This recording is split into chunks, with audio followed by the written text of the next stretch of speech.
صلح حدیبیہ کے بعد جب نبی کریم صلی اللہ علیہ وآلہ وسلم مدینہ واپس تشریف لائے تو محرم 7 میں خیبر سے یہودیوں کا ایک وفد مدینہ آیا اور ایک مشہور جادوگر لبید بن عاصم سے ملا جو انصار کے قبیلے بنی زریق سے تعلق رکھتا تھا۔ ان لوگوں نے اس سے کہا کہ محمد صلی اللہ علیہ وآلہ وسلم نے ہمارے ساتھ جو کچھ کیا ہے وہ تمہیں معلوم ہے۔ ہم نے ان پر بہت جادو کرنے کی کوشش کی مگر کوئی کامیابی نہیں ملی۔ اب ہم تمہارے پاس آئے ہیں کیونکہ تم ہم سے بڑے جادوگر ہو۔ یہ 3 اشرفیہ حاضر ہیں، انہیں قبول کرو اور محمد صلی اللہ علیہ وآلہ وسلم پر ایک زور کا جادو کر دو۔ اس زمانے میں حضور اکرم صلی اللہ علیہ وآلہ وسلم کے ہاں ایک یہودی لڑکا خدمتگار تھا۔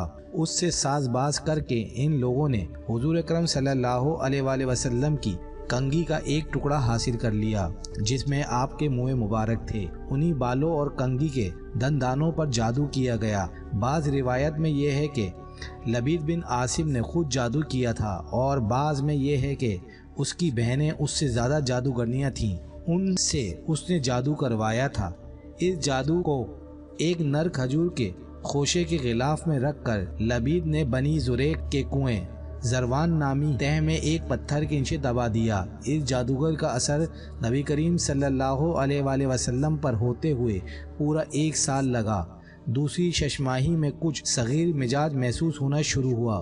آخری 40 دن سخت اور آخری 3 دن بہت زیادہ سخت گزرے، مگر اس کا زیادہ سے زیادہ جو اثر حضور اکرم صلی اللہ علیہ وآلہ وسلم پر ہوا وہ بس یہ تھا کہ آپ گلتے جا رہے تھے۔ کسی کام کے متعلق خیال فرماتے کہ وہ کر لیا ہے مگر نہیں کیا ہوتا تھا۔ اپنی ازواج سے متعلق خیال فرماتے کہ ان کے پاس گئے ہیں مگر نہیں گئے ہوتے تھے، اور بعض اوقات آپ کو اپنی نظر پر بھی شبہ ہوتا تھا کہ کسی چیز کو دیکھا ہے مگر نہیں دیکھا ہوتا تھا۔ یہ تمام اثرات آپ کی ذات تک محدود رہے، حتیٰ کہ دوسرے لوگوں کو یہ معلوم نہ ہو سکا کہ آپ پر کیا گزر رہی ہے۔ آپ کے نبی ہونے کی حیثیت تو اس میں آپ صلی اللہ علیہ وآلہ وسلم کے فرائض کے اندر کوئی خلل واقع نہ ہو پایا۔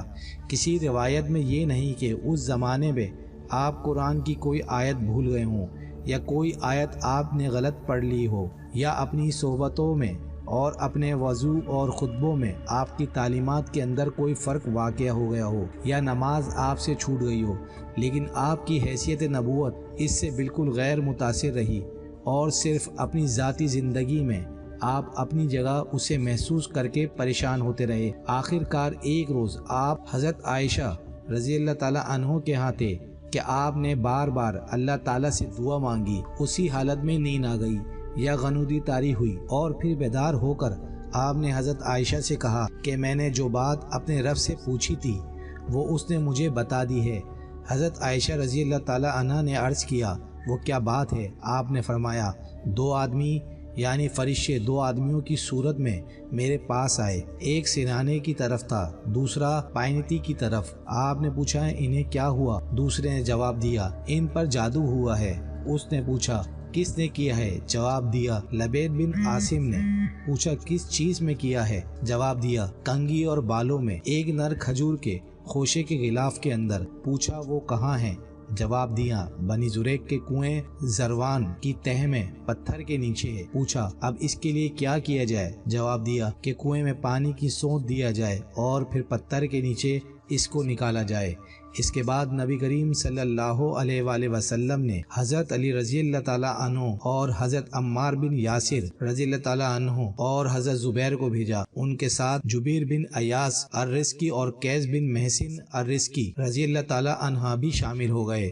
بعد میں حضور اکرم صلی اللہ علیہ وآلہ وسلم خود بھی چند اصحاب کے ساتھ وہاں پہنچ گئے۔ پانی نکالا گیا اور غلاف برآمد کر لیا گیا۔ اس میں کنگھی اور بالوں کے ساتھ ایک تانت کے اندر 11 گرہیں پڑی ہوئی تھیں اور موم کا ایک پتلا تھا جس میں سوئیاں چبوئی ہوئی تھی۔ جبرائیل علیہ السلام نے آ کر بتایا کہ آپ معوذتین پڑھیں۔ چنانچہ آپ نے ایک ایک آیت پڑھتے جاتے اور اس کے ساتھ ایک ایک گرہ کھولی جاتی اور پتلے میں سے ایک ایک سوئی نکالی جاتی رہی۔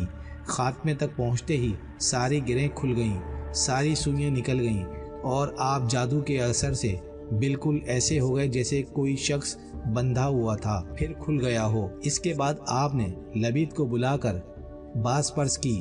اس نے اپنے قصور کا اعتراف کر لیا اور آپ نے اس کو چھوڑ دیا، کیونکہ اپنی ذات کے لیے آپ نے کبھی کسی سے انتقام نہیں لیا۔